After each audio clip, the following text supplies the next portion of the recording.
What's going on, Josh? It's Guys, and today we are filming the Fit, Healthy, and Most of All Happy podcast, and I am here with a special guest.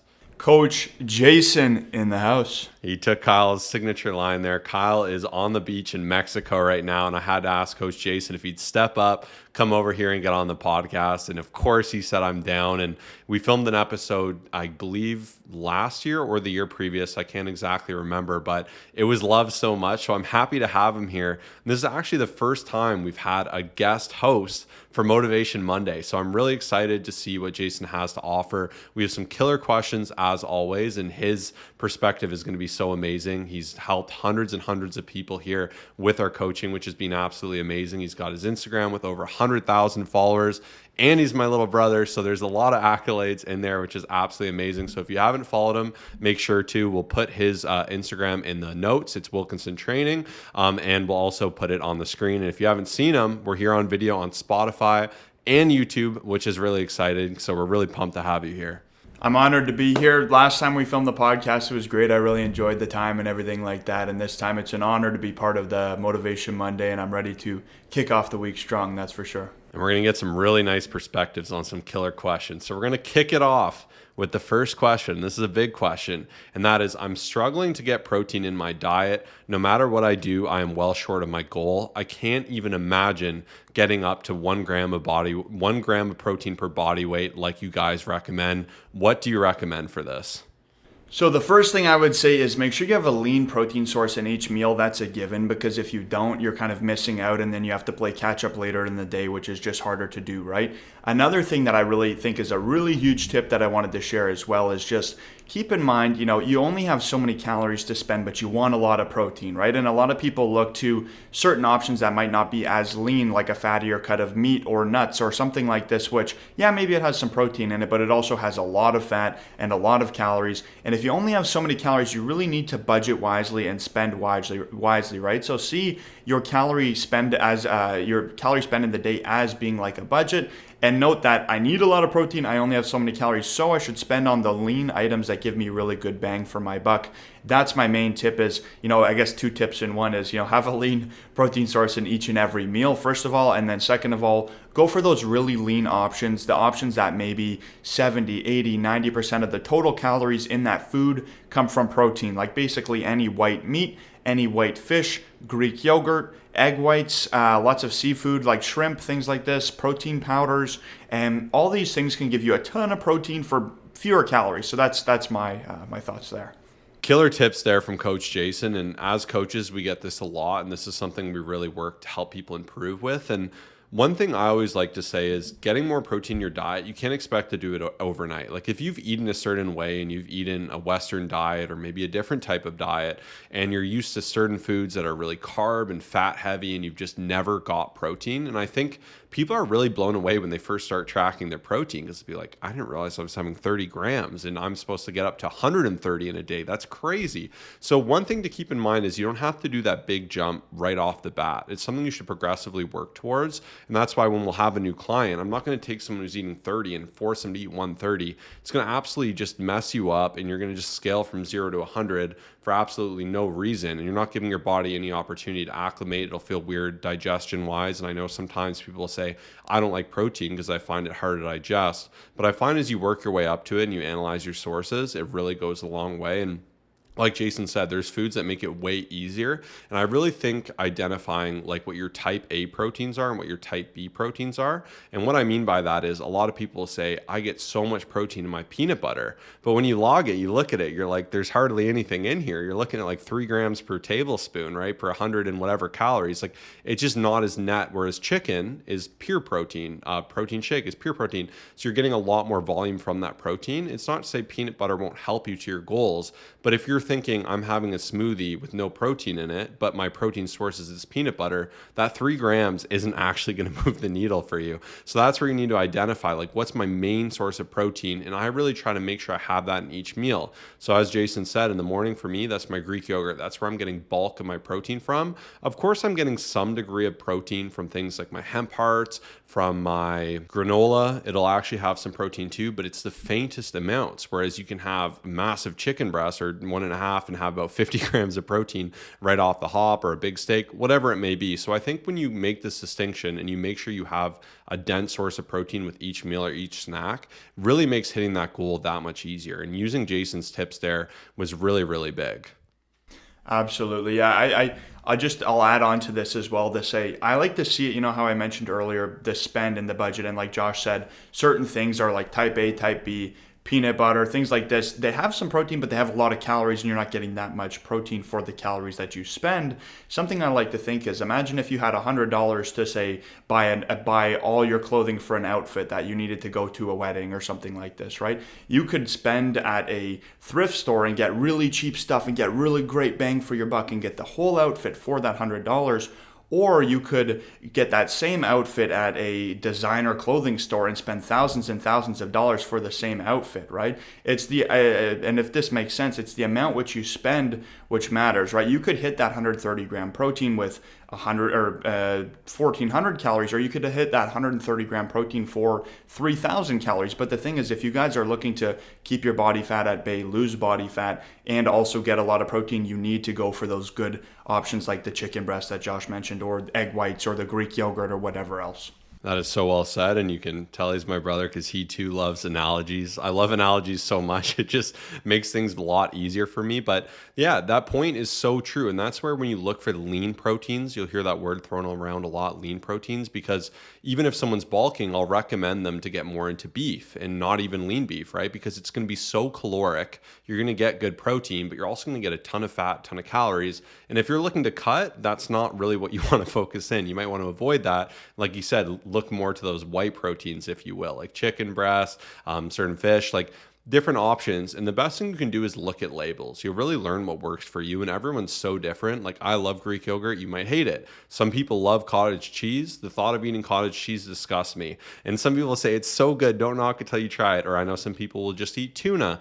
And everyone's so different, but you just need to find protein sources you like, and you can find a lot of intelligent ones. So some cheeky, unique ones that I use like lactose-free cheeses as someone who is lactose intolerant. So those are actually really dense in protein. They'll have very minimal fat and essentially no carbs. So I consider that to be that type A type protein. It's super fantastic. I know right now it's really popular and trendy, the Fairlife shakes at Costco.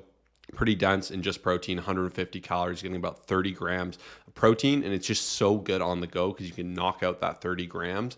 So when you can find different things that you like, that you can inject and that work well for you. I know it's trendy right now to cook up lean ground beef with some rice and just have the simplest, easiest meal. That works too. What are some of your favorites, Jason? Some of my favorites, I would say for sure Greek yogurt. We could tell we're brothers. We like very similar options. It's funny about the cottage cheese that he mentioned too, because the texture grosses me out too. The only time I've ever gagged by eating food was cottage cheese. Literally, it's funny. My roommate, he's like, "I've never seen you," like back when I had a roommate, he's like, "I've never seen you gag eating a food." I took one spoon and gagged, but yeah. Anyways, Greek yogurt I really really love. Egg whites I really like too, and that's a big one. And I like them because they're convenient, right? Obviously, any meat I really like too, especially white meats, but protein shakes and stuff are great too.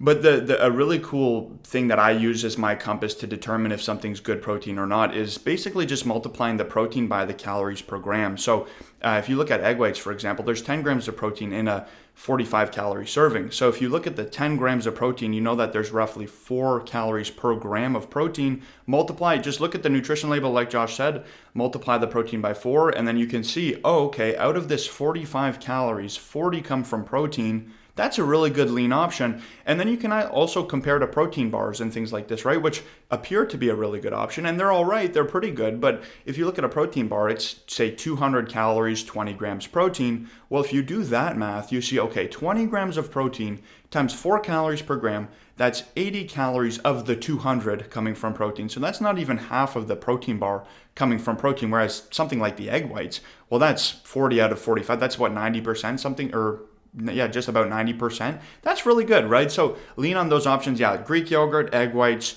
any white meat, any white fish. You can get fun with it too and make protein pancakes and protein waffles. I like doing that. You can adjust things. You can, instead of making your typical scrambled eggs, use more egg whites. If you're making your protein pancakes, you can throw egg whites in there and increase the ratio of protein to calorie by doing stuff like that.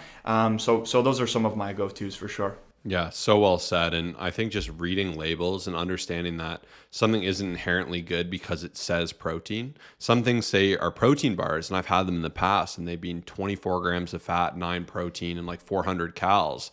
And like it's a pretty bad source. Like to me, I'd rather just eat a candy bar that's tastier and then have a scoop of protein powder, and I'd be better off macros wise, which is pretty funny. So that's where analyzing and looking, and don't just see things as good or bad. Read them. There's better protein bars than others. There's some that will taste better. And a general rule of thumb, things will tend to taste better the more sugar and fat you add to it and carbs. So sometimes like certain protein powders, like BSN's whey was about 200 calories per scoop and like 24 grams of protein. Whereas I can have my diesel scoop, which is about 110 grams with 30 grams, 110 calories with 30 protein. So it's like half the calories with more protein, but that BSN has a lot more in it. It's got some carbs. Perhaps you'll want carbs. So it's just all considering what will support your goal. And it's not to say you can't have these fattier options, but the lean options will fill you up so much, as we know from satiety. The more you can make a habit of having them, the better. The fun swaps, as Jason had said, protein pancakes. We do mini pizzas in my house with that lactose-free cheese. I'll load it up. I'll end up with like 50 grams of protein. I'll make 4 little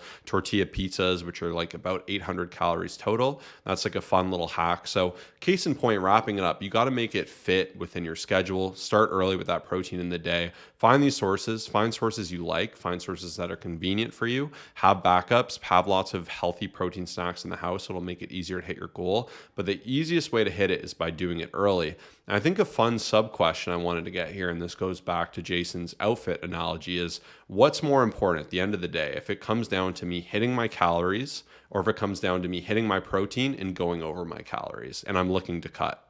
Such a good question. Yeah, it's a really good one. So the joke I'll throw in here is the answer to every fitness question is it depends, and I think that's the beauty of what we do here with coaching is we specifically focus on the individual, because my answer for this question would differ based on the person I'm speaking to.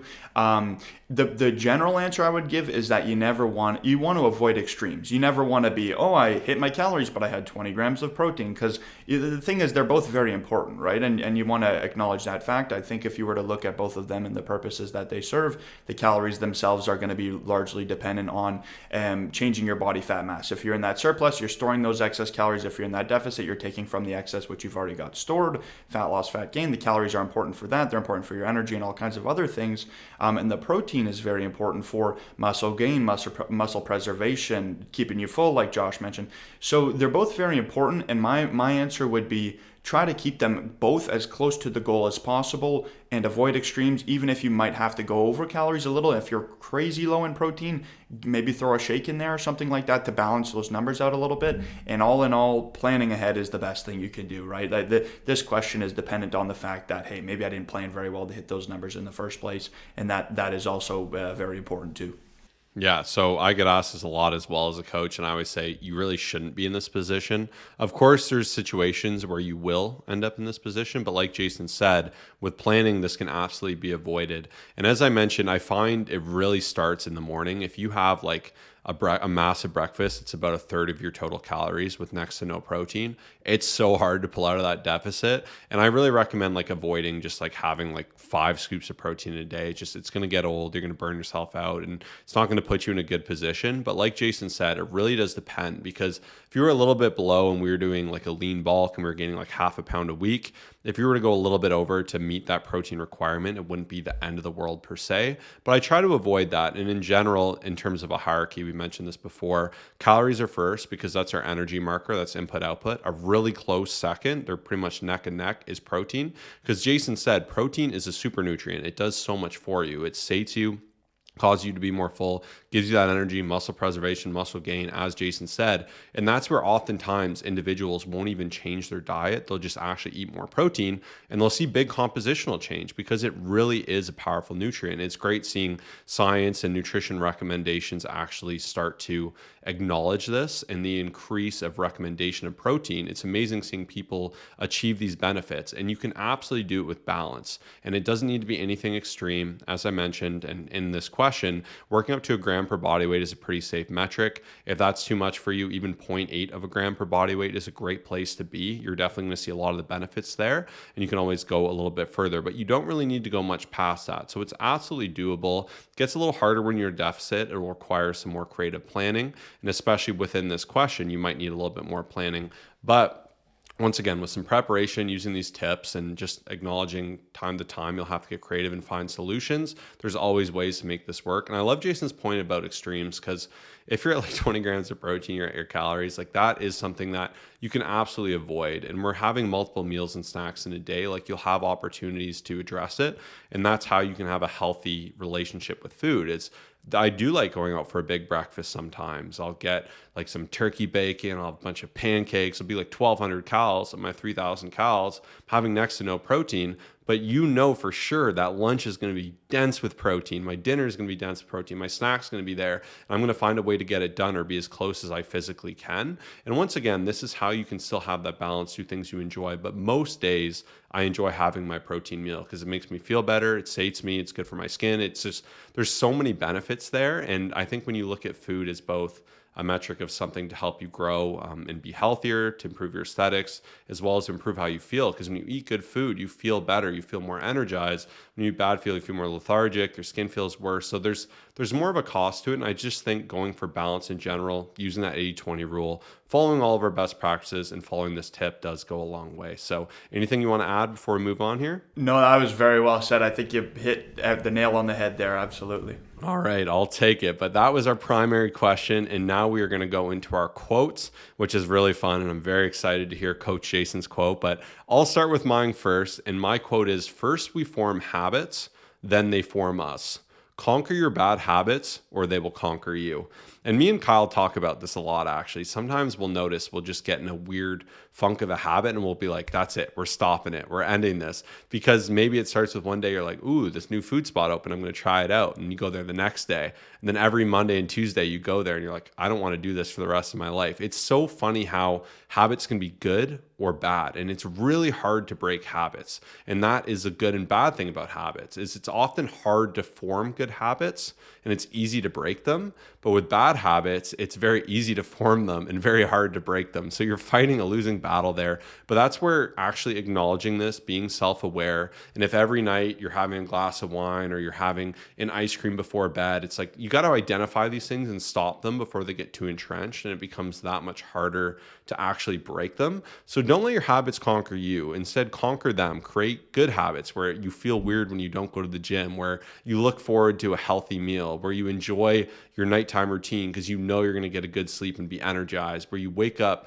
early in the morning because that's what you've done for the last few months. So I really like this quote, and I think it really reminded me, and just little things. You'll notice, like maybe you'll start having a Diet Coke each day and that turns to 2, and before you know it, you're having 5 a day and you're like, I got to cut this off. So I challenge you, if there's something you know you're doing that's a bad habit, how can you break it? How could you perhaps replace it with a better habit or alternative? Implement that and see the change.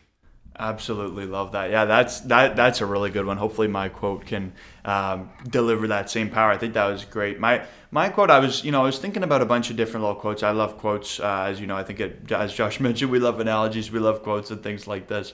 But for me personally, the quote that I really wanted to pick for today was, "Act like the person you want to become." Right. And I think that one is so true, where, of course, you got to step outside of your comfort zone if you want to make change. If you want to change yourself, it takes a lot of work. And I think ultimately our priorities really are reflected in what we do in our actions, right? Our actions are a reflection of our priorities and what's important to us. And if you're saying, hey, I want to really become this way, for example, if you said, hey, I really want a 6-pack for summer so I can have the confidence, and I want that internal health improvement as well, where I'm really, I get a blood test and all my blood markers are optimized and I'm really healthy, and I want to be this person. Well, start asking yourself, okay, what would this person do if they were, waking up in the morning and wanting to hit snooze, but they also wanted to hit the gym? That person would probably hit the gym. What would you do if you were, I really want to have that extra glass of wine in the evening, or I want to, I don't want the protein source in this meal? What would that person do? And start thinking along those lines, and that will change the actions because your priorities have changed and you're acting like the person you want to become. I love that. And I've mentioned this before. Like, if you're not a fit person, pretend to be. And as you start to pretend to be, you'll notice you'll start to assume that identity. And it is so true. Like, if I wanted to be a great saver, I could start by acting like it, being like, I'm going to make this good decision. It's funny how you'll start to naturally assume that identity. And I think this is such a great way of looking at it, because anything where you can take something very complex and break it down. And if I just said to you, hey, what would the fit version of you do that you're not doing? It's very easy to self-analyze, and we kind of remove ourselves from it, and we become that fly on the wall, and we judge ourselves a little bit. And chances are you'll be able to rifle off like 3 things. They'd be like, okay, well, I'm going to start waking up on time. I'm not getting that 700 calories Starbucks drink anymore. I'm just getting a coffee with 1 milk in it. I'm going to go to the gym consistently. I'm going to overcome that excuse because I'm getting up in the morning. And you'll start to notice, if you just start saying, I'm just going to do it, it goes such a long way. And even for me today, as we segue into our thoughts portion of this, deferring to these things that we know are better for us, that make us feel better, and taking the emotion out of it goes such a long way. Because today my wife was sick. She woke up. She's like, hey, I need you with the kids for a bit. I need to sleep a little bit longer. So I went and I was with them. And then I'm just like worried if I was going to get sick. And I was feeling like a little out of my routine and my funk. And I wanted to go upstairs and just defer to doing easy tasks. I'm like, no, I have a schedule for a reason. I did my reading. I did my journaling. I actually took the time to do my frog, as I mentioned before, eat my frog, which is doing that really hard thing in the morning. I went through it and I got my flow going, and I instantly felt better. And I know if I took that other option, if I took that lower route of skipping things and not doing what I know I needed to do, I would have felt so much worse. And it's not like I have this amazing willpower. I'm just like, I know this will make me feel better. And with the gym, I know by the end of that workout, I'm going to feel better. I know when I eat a healthy meal, I'm going to be so thankful I did over making a bad decision. So I know I kind of popped off on Jason's quote, but I think that's a phenomenal quote. Absolutely. I love that. I really do agree with that. I think ultimately the stuff we don't want to do is often the stuff we should do. Eating that frog feels the best, you know. I know it's not literally, obviously not, but metaphorically very much so. And I think, yeah, like I one time heard somebody say, you know, if everybody just did what they feel like doing, what would the world look like? It probably wouldn't be that great of a place, right? Because who would be showing up to work? Who would be hitting the gym? It wouldn't be that great of a place, right? So ultimately, I think sometimes the instinct can be the enemy in a way, where ultimately you sometimes want to battle that and do that thing you don't feel like doing, because oftentimes the hard road in the short term becomes the easy road in the long term. Yeah, one more thing I wanted to share before we do our client shout out with my thoughts is we've actually narrowed in on what we're doing for the Summer Shred Challenge. So you're getting the news here first. We are starting this May 5th and we're taking it to June 1st. So it's going to be a 4-week shred challenge. We're going to actually have 2 modes. So there's going to be a challenge mode. And for the beasts out there, we're doing a beast mode. So we're going to be elevating. That's what I'm going to personally be doing. Pretty sure that's what Coach Jason's going to be doing. But the goal is going to be to really shred down, build out an crazing physique into summer. Lately, I've been getting these reels and they've been firing me up, and it's just people being like, 3 months from now, just wait till you see the physique I have. And it's just them training hard. And I think it's a fun way to think, like zoom out a bit and be like, hey, if I locked in for the next month, the next 2 months, if I challenged myself and did this challenge, got a coach, and actually just went all in on this, how much further you could be. And not just for here and now, you'll build habits that you'll keep for the rest of your life. And a core tenet of our coaching is sustainability, and the challenge is built around that. So this isn't going to be designed to make you do something that's so unrealistic and so unobtainable that you do it for a period of time, you see results, and you just blow back up and end up worse than when you started. Instead, these are going to be designed to really help you form that new identity. And that's where I was against challenges for a long time. Me and Kyle didn't like them because we don't like this concept of accelerated effort and then having some finish line where you just back off and don't actually see any change. But what I think is so cool is it's a good way to test, like Jason's quote, act like the person you want to become. It's a great way to test that out for 30 days. And then when you do that, or 4 weeks rather, and after that 4th week, you're like, this is common to me. This is habit. I can operate at this level. Maybe you can operate even a little bit more. And that's how you really start to get to these elite levels of fitness. And that's how you can internalize that identity as a fit, healthy, and happy person. So really want to challenge you with that. We're really excited for this challenge. We are taking applications for it. Coach Jason's fired up and he's really excited for that too. We do weekly live streams. And the way it works is we don't just sign you up for this challenge. We're going to work with you before and after to make sure we have that healthy sustainability to help bridge you into it, bridge you out of it, and have you see some amazing change. The other great news is we're doing 5 categories of prizes. So we're going to do most weight loss, we're going to do most improved, we're going to do best transformation, we're going to do best adherence. I can't remember the last and final one, but there's going to be a lot of different criteria where you can shine no matter what you're doing in your journey. So if you've been wanting to try out a challenge, it's going to be our biggest challenge yet. Don't miss out on it. Click the first link in the description to learn more about our coaching, apply, and that will enter you into the challenge. There's going to be thousands of prizes. It's going to be ultra exciting. So we're super fired up for that. So once again, if you want to apply for it, make sure to fill out that link before that gets sold out and to get that early access pricing, which is going to be amazing. But now we're going to jump into someone who was struggling before, who jumped into the program, who saw amazing change. And what's really cool about our client shout out this week is we have Jason here to talk about his client's amazing shout out. Who do we have in the spotlight this week? So we have my amazing client, Jess Henry, who has been doing a great job. Props to you, Jess, for all of your hard work. She's someone who has just came such a long way in terms of the actual physical transformation that you see on the outside, as well as the internal transformation with the habits and the nutritional balance and the healthy habits and the workouts and even her performance. And now she's knocking out pull-ups when she couldn't do them before.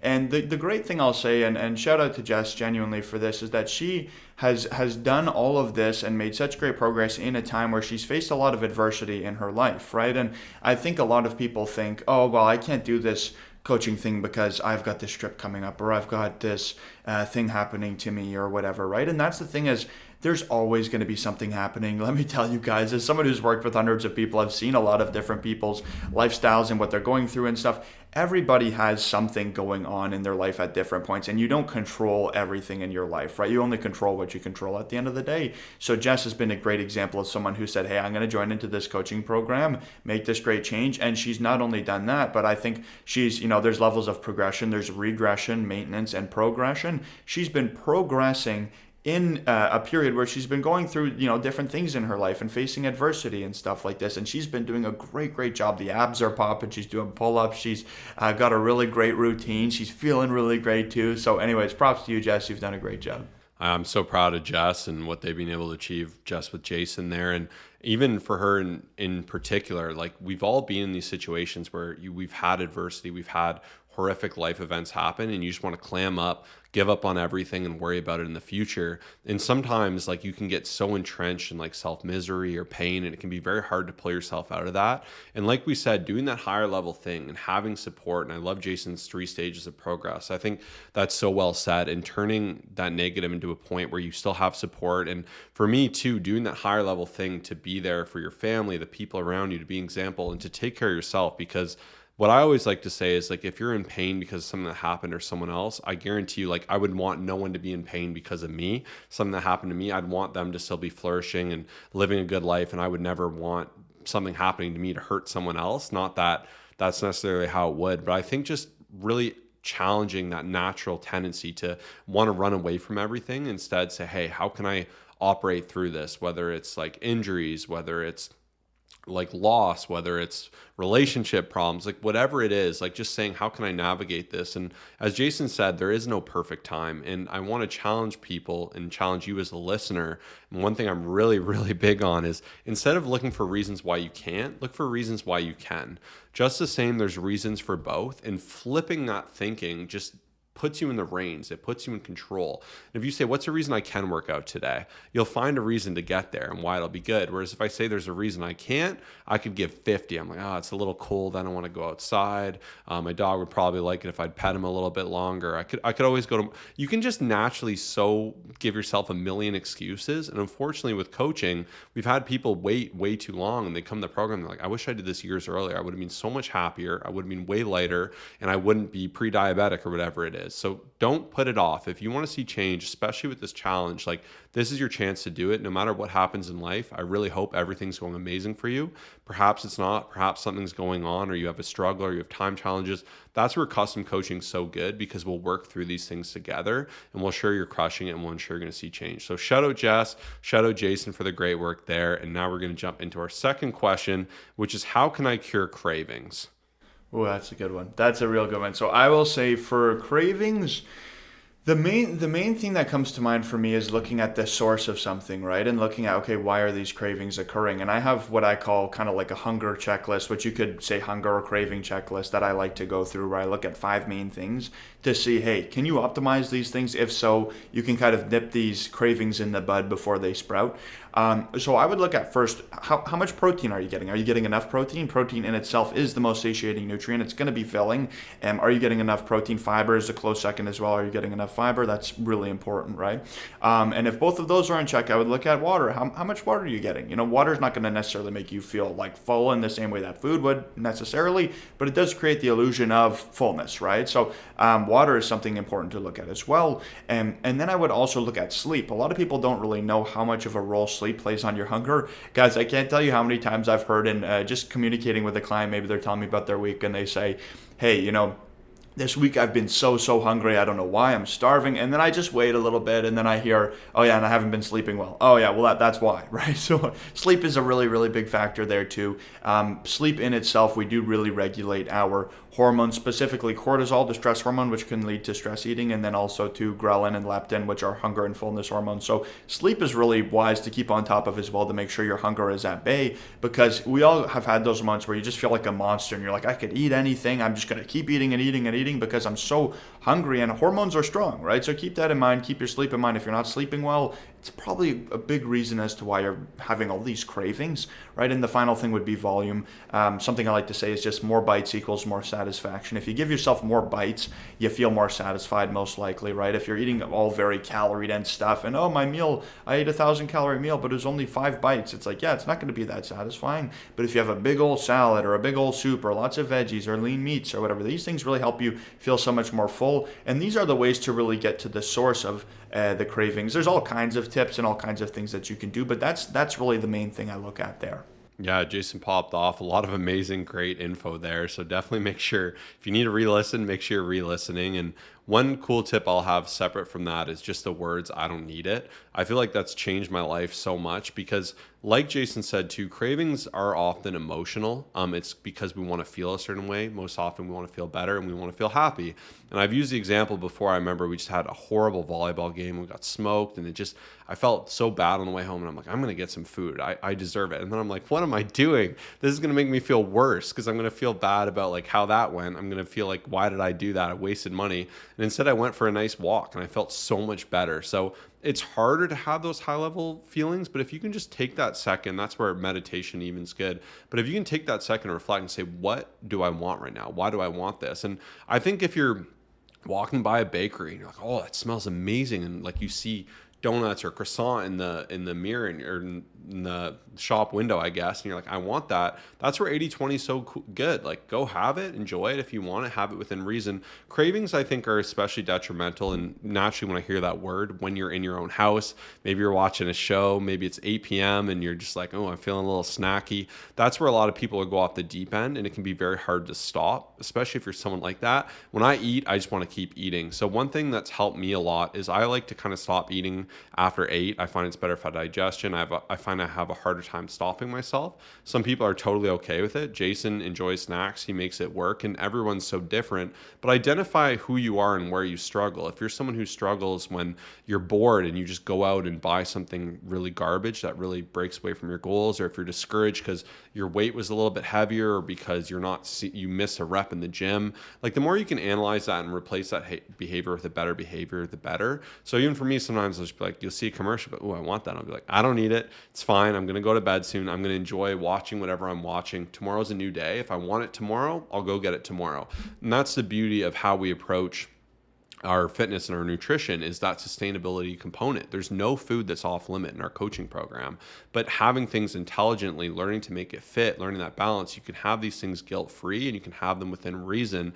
And to that point, to what Jason said too, like the first 3 bites will taste the same as the next 80. So I find portioning is a big thing. Like if you're really struggling with craving, and I guess our next question actually was how to stop eating out of boredom. So we are jumping into that a little bit now. I think they go pretty hand in hand. But often when you're bored, you just want to keep eating, and it's hard to stop yourself with control. And even in these situations, so instead, just having a moderate amount for it, logging it in, having it fit, it's really nice kind of having that cutoff. Whereas like if you just start eating a bag of chips, it's very hard to be like, oh, I'll eat 6 and put it away. So some things I'll do with that too is I'll pre-portion some of my snacks. I'll log them in advance earlier in the day.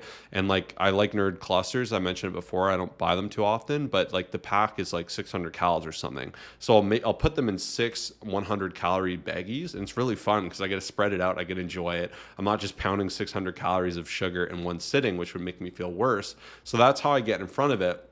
I know for a lot of people that say, I'd like to eat more vegetables. I can't eat more vegetables. Same thing. If you pre-portion on Sunday, you put all your carrots in baggies, they're weighed, you know how many calories they are. You can go grab it super easy. You got bags with peppers, you got bags of like whatever it is. It's so fun because if you're feeling snacky, you go grab that. You're having like 30 calories. You're getting great nutrients. You feel good. You're getting fiber. And oftentimes too, I like the test of if I'm like bored or if I feel like I'm craving something, I'm hungry, but I've hit my calories, I'd be like, would I be interested in eating a huge like kale salad or something? 9 out of 10 times I'm like, no, I'm not hungry, I'm bored, and I'm able to move past it. And I think, like I said, identifying that situation is good. So what do you have to add on there, Jay, also with the perspective of how do you stop eating out of boredom too? Absolutely. I really like that note at the end there about the kale salad. I think that's an awesome perspective.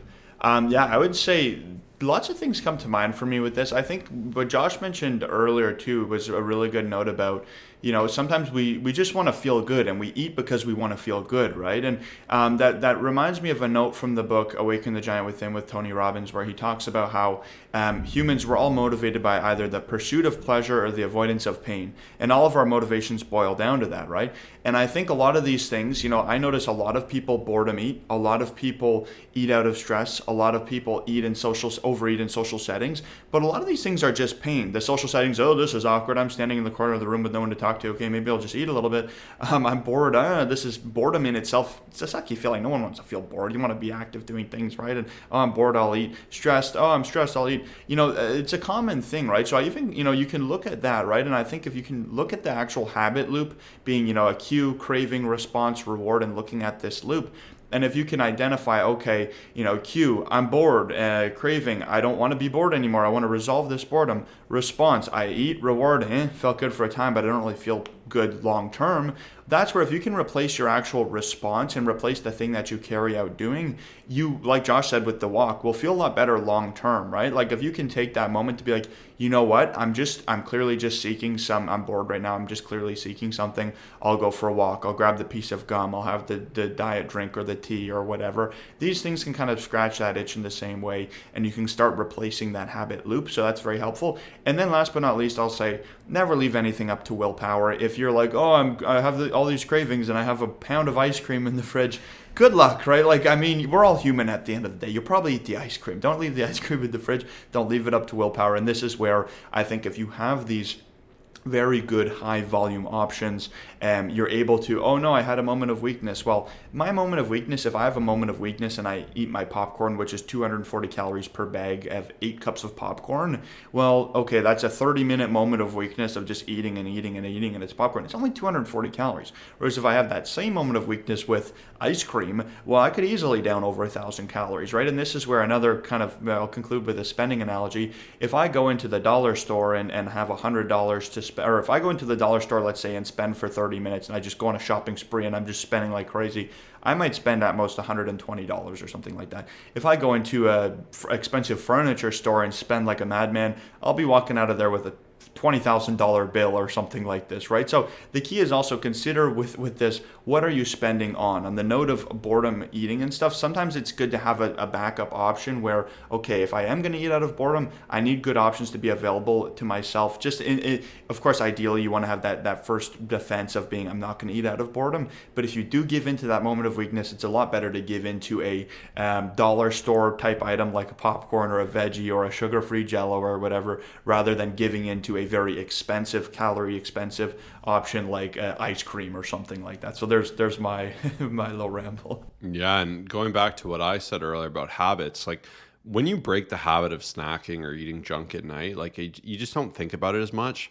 Whereas when you do it consistently, it's just like clockwork. Like you just want to do it. And we do what's common to us. So it's always a little bit of pain to get through that first position of not snacking. But if you eat a good meal, and you can also eliminate it by doing some tricks we talked about in previous episodes. So brushing your teeth, starting your nighttime routine, tracking all your food, completing that log for the day. All those things can also help you psychologically see that separation. And just in general, I've tried to go away from always needing snacks, and I've had a lot of success with that too. I've really enjoyed meals, and I've been able, because I track everything, I'm able to eat till I'm nice and full, and I can kind of check out for that day. And I like giving my stomach a little bit of break into the next day. And I found that's been really good for my digestion as well. But and like we said, identifying those things and identifying I'm bored, or identifying even what emotion am I feeling and why do I feel this way and what do I actually want, right? And maybe you're feeling sad because you want connection. You could call a friend or meet up with someone or go on a walk because you want just to get some fresh air. You're feeling bored and you could go do something fun. Like there's always opportunity, I think, to really get to the root of what you want, and you can actually get so much better. And I know for some people, the snacking or eating out of boredom or eating at night will really spiral. And sometimes too, I think that can be a reflection of our own ability to not want ourselves to succeed almost. Like sometimes we'll be like, oh, we're doing so well, I'm crushing my diet, whatever, but I've always been this heavier person, and we'll like self-sabotage. It's really funny how this can happen. But I think learning to break that pattern, being able to identifying it, wishing to see yourself succeed, and having that identity of like, what does that fit person do? That fit person doesn't do this anymore. And it sounds hard, and maybe it's something you've always done, but I assure you can break it, and you can start to formulate new identities. Because if you want to get somewhere you've never been, you need to do something you've never done. So with that note, that is today's episode. That was a killer episode. Big shout out to Coach Jason for hopping on here. Hit him up on Instagram at Wilkinson Training. Make sure to follow us as well at colossusfit. If you love today's episode, please do let us know. Shoot him a message, shoot us a message, comment on Spotify, comment on YouTube, whatever it is. And most importantly, if you really did like it, if you could share with a friend, that means the world. Helps more people see this. If you'd like to see Coach Jason come back on, definitely do let us know, because we'll make this happen again. He crushed it. He was a natural. So thanks for being here. Thank you for listening as well. We really do appreciate you taking the time to tune in to become a fitter, healthier, and happier version of yourself. And I'm happy to be a part of that. So have a great day. Crush it. Peace out.